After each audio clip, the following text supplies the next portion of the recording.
Okay, and we're back with another episode of the Seth Solo Side Quest. As you can see on the screen, we've got another tier list, and this tier list is a UFC weight division tier list. So I know you see the champions at the bottom of the screen, but this video is not going to be about the individual champions. It's going to be about their weight divisions. Going to be talking about the strength of the divisions, the strength of the contenders, the depth, how entertaining of fights they put on. We're going to be talking about all of that stuff, right? So let's get straight into it. So let's start off with the women. I don't watch women's MMA. I'm not going to watch women's MMA.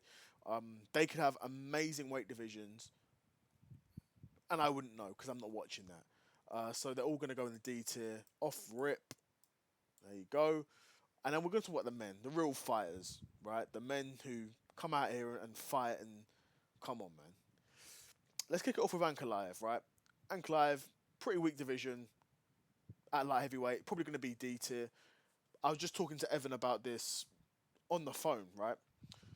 You look at the light heavyweight division, outside of Ankalaev, Yuri, and Powhatan, there's really nothing there, right? You've got Khalil, who, if you match up well against Khalil in terms of you're a guy who he can hit, very tough matchup for you. But if you're a guy who doesn't match up stylistically very well against Khalil, Khalil is very beatable, right? Jamal Hill's been slept by Powhatan and got his chin spun multiple times by Yuri, right? Got dropped multiple times by Yuri.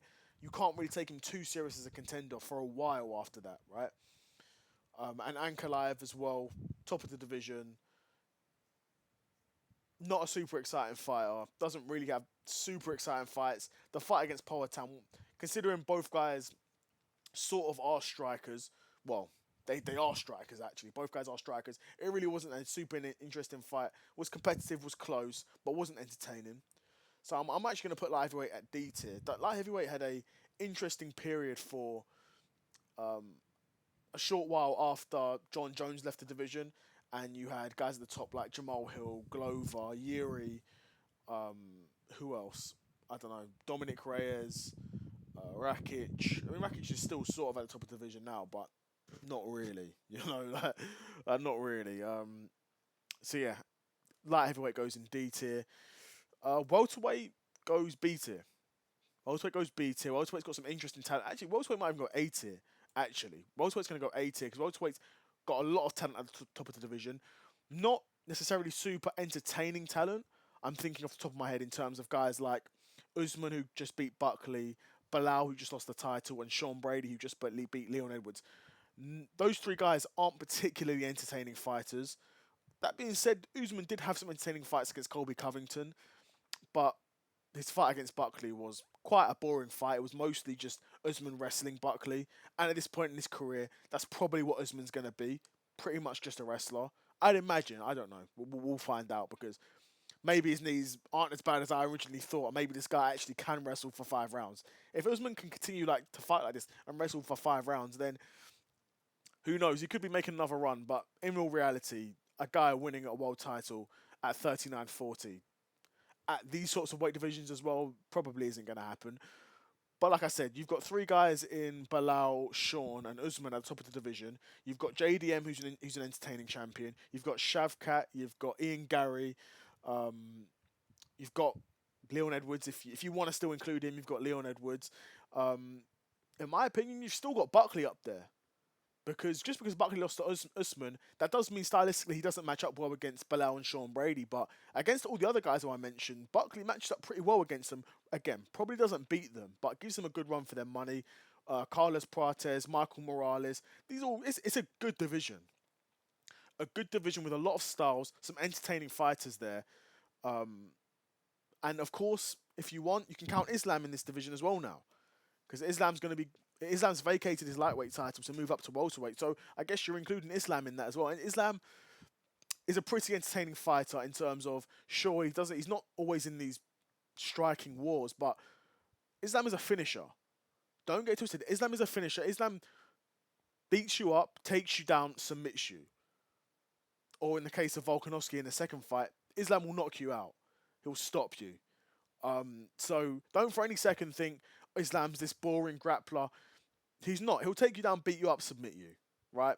And that's coming to the welterweight division now. And that's actually something that will in will technically go against the lightweight division because Islam's not in there anymore. I'm not counting him as in that division anymore, right? Then middleweight, you've got. I'm gonna put middleweight at C tier, just because the quality of opponent isn't super high. You've got not quality of opponent, quality of contender. Actually, maybe that's a bit no. It's not. It's not super high though. You've got Hamzat, who's you know not a one-trick pony, but Hamzat's not a striker, and if he can't wrestle you, then sort of stuffed. That being said, he's done it to everyone else he's fought. He's unbeaten, right? You've got Hamzat, you've got Imavov, who presents his own issues. You've got Izzy, who's washed. Robert Whittaker, who arguably could be washed. Sean Strickland, he's rubbed. Kaio's a good prospect. So what have you got there? You've got a couple of contenders. Being honest, if I'm talking out of Hamzat, Kaio, and Imavov, I don't fancy DDP to beat all three of those guys. I think he could because of his plot armor, right? But I don't fancy him to beat all four of those guys. But if he does, he does, right? If he does, then that division is probably like a D tier at that point. But it's about C tier just because it's got a lot of memories there.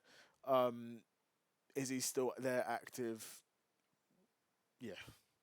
Middleweight's C tier. Then you've got heavyweight. Heavyweight is also going to be C tier because again, outside of John Jones and Aspinall, there is really nothing at heavyweight in terms of guys that will have super entertaining fights, super high level guys. You've got John Jones and Aspinall who are in their own category. Then the tier below, you've got your Silgans, your Volkovs. Then below that, it just falls off. You're just fat guys who aren't athletes and probably shouldn't even be in the octagon. Your Tai Tuivasas, your Derek Lewises, guys that if they can't knock you out with a punch, they're not winning a fight. These guys aren't wrestlers. They're not athletes. Then like I said, they really shouldn't be in the octagon, right? Heavyweight is full of guys like this, unfortunately. So heavyweight might even go D tier. I mean, heavyweight won't go D tier because, like I said, they've got John Jones and Tom Aspinall at the top of that division. That is the only thing making it a C tier, right? And we're gonna have Pantoja at flyweight. Flyweight's hard because you've got a guy in Pantoja who basically ran through the division already and is now champ again. Or is now champ, sorry. And you're like, similar to Morab, but you're looking at, well, he's just rematching guys at this point, right? That being said, flyweights can actually put on some really entertaining fights because these little midgets, they running around, punching each other in the head. It's pretty fun.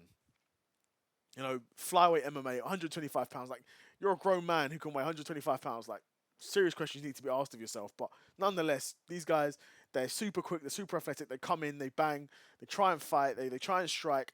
The fights in and of themselves are usually not bad. And Pantoja's fights are usually pretty entertaining as well because Pantoja is a pressure fighter.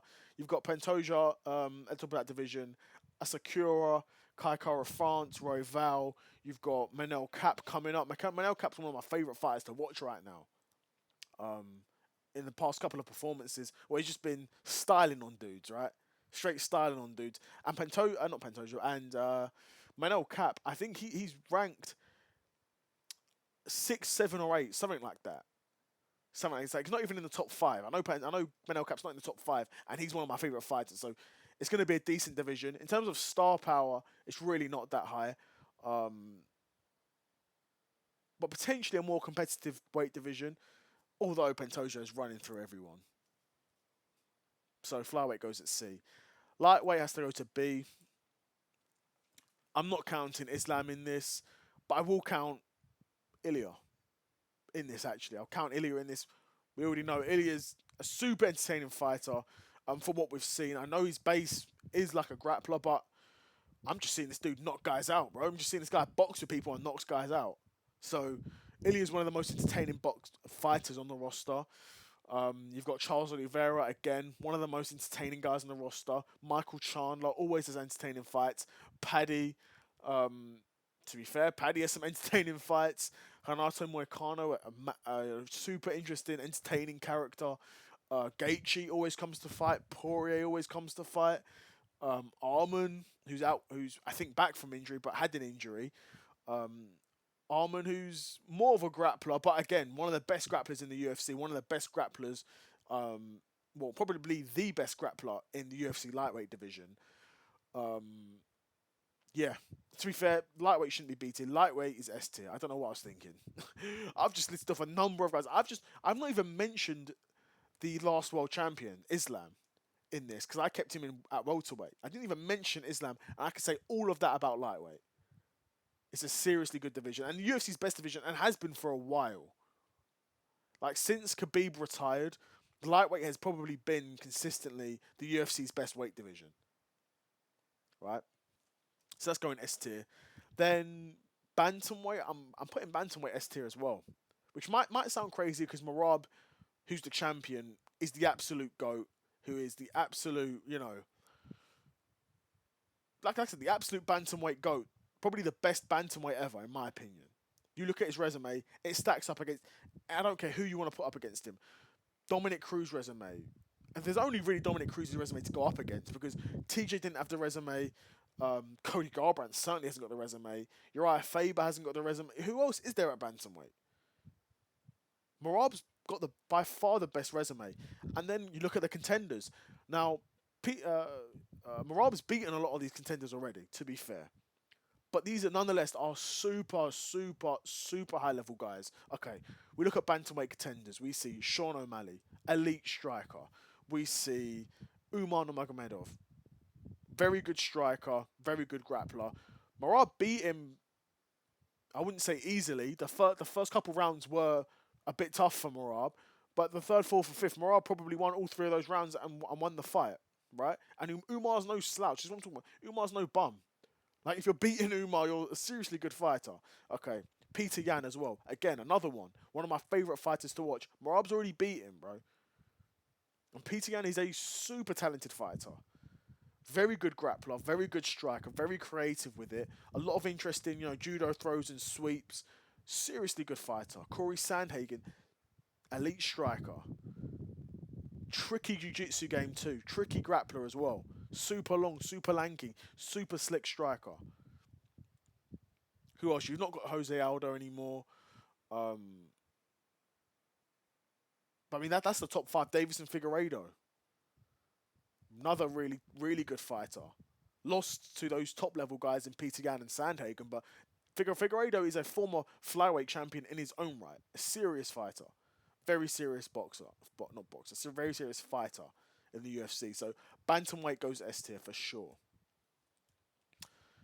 Then featherweight's probably going B tier. Featherweight's going to go B tier because there are a few names here. It's now that Ilya's left, it does open up the division a bit more. That being said, Volk could very well be champion for a while. Obviously, Ilya vacated the featherweight title, and now Volk beat Diego Lopez for it. Again, Diego Lopez is a guy who's been on a tear in the UFC up until he fought Volkanovski. Like I said, had a ton of momentum behind him and was streaking and had a number of good wins under his belt. Just because he lost to Volkanovski doesn't mean all of a sudden he's become a bad fighter, right? He's still a very good fighter. And part of the reason why the division's so good is guys like Diego Lopez, the contenders as well. You've got Yair, who's been very inactive, but we all know how good Yair is. Yair's a seriously tricky striker, very good kicker. He causes people problems, right? Volkanovski's already beaten him, but who knows what can happen in a rematch. Volkanovski's getting older. Not looking it, not fighting like it, but he's getting a bit older, right? So you've got Yair, you've got Diego Lopez. Who else have you got? You've got Movsar Evloev. Now, Evloev's a bit like Marab, where, what's it going to take for this guy to get a title shot? We know he's a boring fighter. We know he grapples everyone. We know he doesn't get stoppages. But he's beating guys. Cleaning out the division. I wouldn't say cleaning out the division because he's not fought loads of top-level guys yet to make him the, undisputed number one contender. He's not there yet, but he's not far off. And the UFC aren't treating him like that. They're still treating him like he's a guy who's, pushing the top 10. No, Movsar Evloev is established and should be next in line for the title, in my opinion, in all reality. Um, you've got Max Holloway, who's looking like he's moved up to 155. I didn't mention Max Holloway at 155. I should have, because again, Max Holloway's another guy who's super exciting to fight, and another reason why lightweight will be at S tier is because you've got a guy like Max Holloway in that division now. But yeah, featherweight goes at B. And like I said, it's a decent division. It's a division that's better than the ones below it. That's why it's there, but not quite got enough super competitive, high level talent to be at the A tier or S tier, in my opinion. Super exciting, high level talent that, in all reality, could hot potato the title for years. I don't think they've quite got that. Arguably, maybe they have got. We'll see what Volk's really got left in the tank now that he's won the title. We'll see what he's got left with these title defenses. Because he's got Yair next up. After Yair, it's got to be Evloev next in line for the belt. And if he can beat those two, then I mean, Volk already has probably cemented himself as the featherweight GOAT. He probably already has with the guys he's beaten. He probably already has. But if he can beat those guys as well, beat Yair twice, beat Evloev, that's tough. It's a tough resume to contend with, even for Jose Aldo. If we're looking at, competition for competition, right? But yeah, that's my UFC weight division tier list. Let's go through it quickly. We've got S tier, we've got lightweight and bantamweight. A tier, we've got welterweight. B tier, we've got featherweight. C tier, we've got middleweight, heavyweight, and flyweight. Then at D tier, we've got the women's weight divisions and the light heavyweight weight divisions. I'd be curious to know what you guys think. Is that the same as your tier list? Would you have had certain divisions higher or lower? Would you have had featherweight a bit higher or lower? I'm curious to know what you guys think. I mean, obviously the women's divisions, they were a write-off anyway, because who's watching that? Who's really watching that? Not me, that's for sure. So they're going to be in the D tier off rip. But yeah, that's it from me. Another episode of the Seth Solo Side Quest in the bag. Hope you enjoyed this tier list, and I'm out. Peace.